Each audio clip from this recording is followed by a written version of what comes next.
नमस्कार, स्वागत है आप सभी का Chanakya science and commerce classes में। आज लिफो मेथड सॉल्व करना है आपको। लिफो मेथड का जो न्यूमेरिकल होगा उसे आप सॉल्व कर लेंगे। जैसे क्वेश्चन हमने लिया है जिसमें कई सारी कंडीशन आती हैं, उनको भी आपको ध्यान रखना है। अब देखिए क्वेश्चन क्या है। क्वेश्चन आपको स्टोर लेजर अकाउंट बनाना है, ठीक। स्टोर लेजर लिफो मेथड के अकॉर्डिंग अब रिसिप्ट दी गई है, ठीक, और इशू दिया है। देखो लिफो का मतलब होता है भैया जो पहले से हो उसको रखे रहो, जो नया खरीद रहे हो उसको बेचते चले जाओ, पुराना वाला स्टॉक करते हैं। पुराना रखा रहेगा, जो लास्ट में आएगा वो पहले बिक जाएगा। पुराना वाला यानी जिसमें आलसी प्रवृत्ति का लोग हो सकते हैं, यानी पुराना गोदाम से निकालने से बढ़िया है जो नया काउंटर पे रखा भैया उसको बेच दो, पुराना वाला रखा रहने दो। ये होता है। जैसे अब इसका होता है जहाँ पे पुरानी चीजें ज्यादा महंगी हो जाती हैं। भैया बहुत सारी चीजें पुरानी है, मैं नाम नहीं लेना चाहता हूँ यहाँ पे। पुरानी चीजें जो है वो है, आप लोग जानते होंगे, तो वहां पे इसका हम प्रयोग करते हैं इस मेथड का। अब इसमें जो स्पेशल केस क्या है कि 20 मार्च को 10 यूनिट का आपको जो 14 मार्च को आपने माल बेचा था वो वापस आ गया है, ठीक। ये रिटर्न है। अब रिटर्न को कैसे रिकॉर्ड करेंगे?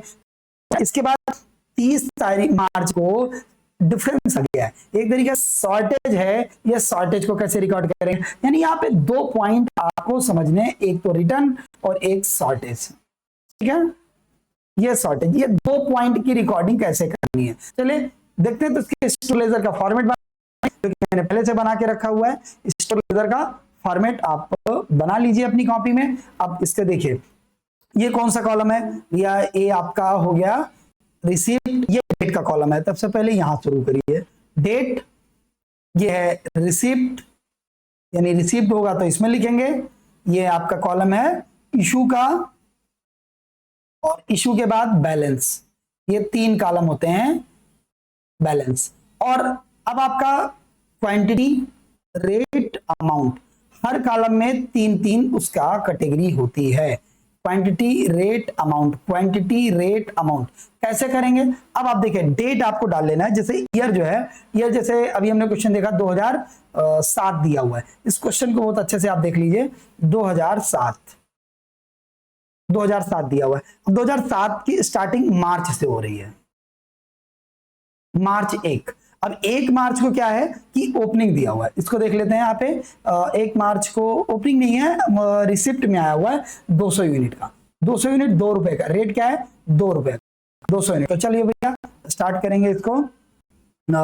इसको थोड़ा सा लिखते हैं। तो 200 यूनिट इस डेट को रिसिप्ट में है, रेट क्या है 2 रुपए का। इस हिसाब से ये 400 अमाउंट हो जाएगा। अब देखो इशू इस डेट को कुछ नहीं है तो डैश कर देंगे। अब इसी डेट को क्लोजिंग आपका होगा। सिर्फ अब एक ही कैटेगरी का आपके पास माल है, 200 यूनिट, 2 वाली 400 का, ये हो गया। इसके बाद 1 मार्च के बाद, मार्च 4, एक ही महीने की बात है, मैं यहां पे लिख देता हूं 4 तारीख। 4 तारीख को क्या हुआ है कि आपने माल बेचा है। 4 तारीख को जब आप देखेंगे तो ये आप 1 के बाद 4 को माल आप बेच रहे हैं, कितनी 125 यूनिट।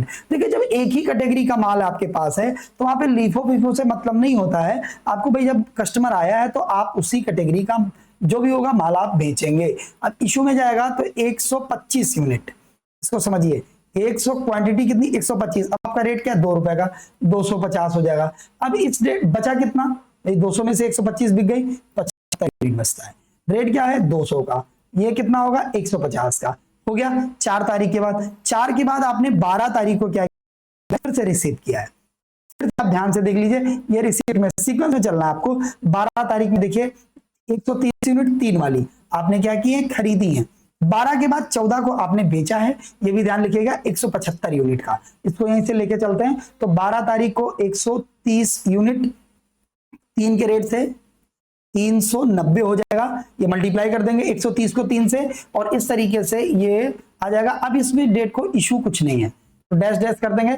अब बैलेंस की बात करें तो आपके पास 75 यूनिट 2 वाली पहले से 150 की थी, और आपने 130 यूनिट इस डेट को और खरीद ली 3 वाली जो कि 390 की थी, हो गया।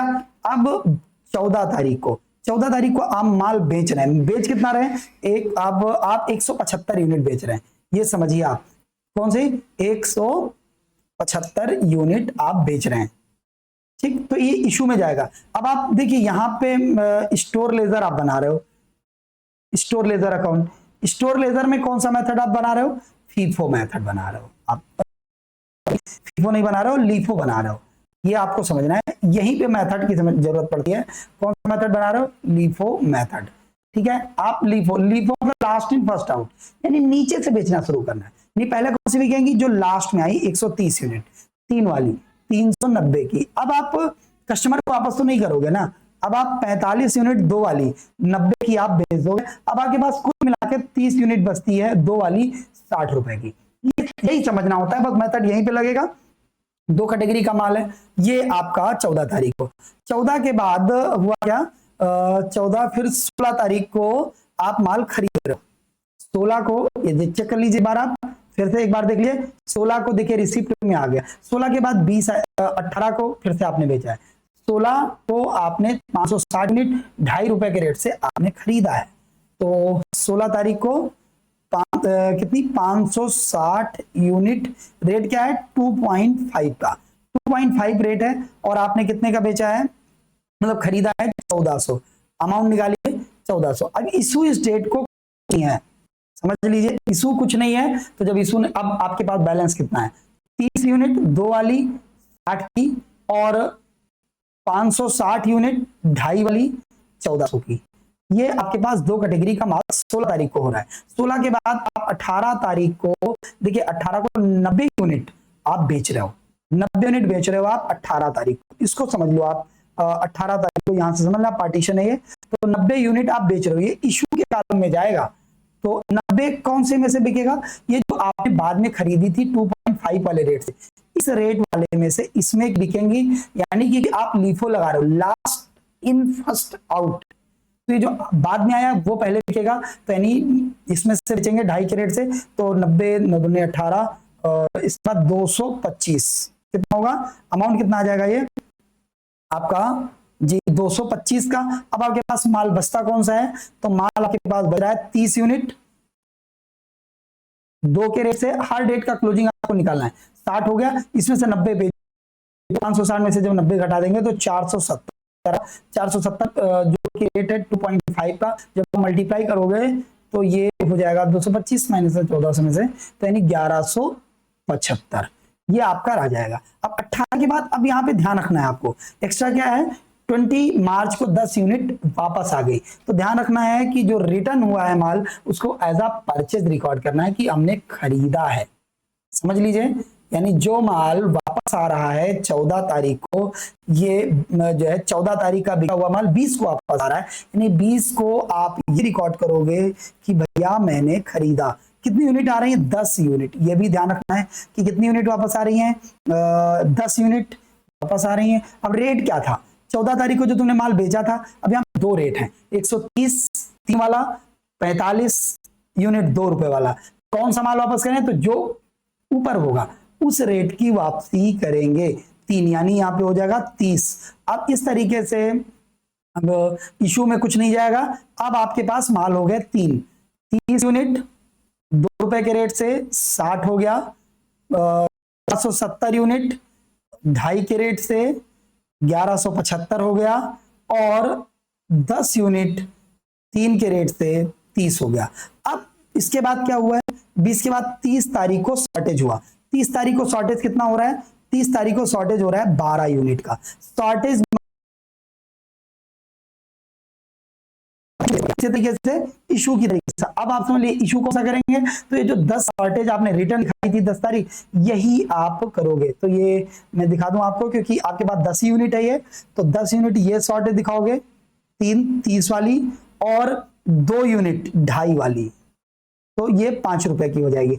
अब आपके पास माल क्लोजिंग क्या है, 30 यूनिट 2 वाला, यानी हो गया आपका 60 का, और 468 यूनिट, समझ लेना है 2.5 से, तो ये जाएगा 1170 का।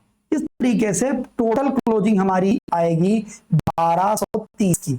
ध्यान रखिएगा, क्लोजिंग जो हमारा होगा वो कितना आएगा, 1230 का होगा, ये क्लोजिंग स्टॉक होगा। अब देखिए लिफो मेथड में किस तरीके से हम सॉल्व कर रहे थे। अब ऐसे ही वीडियो के लिए हमारे चैनल के साथ जुड़े रहिए। बहुत बहुत धन्यवाद।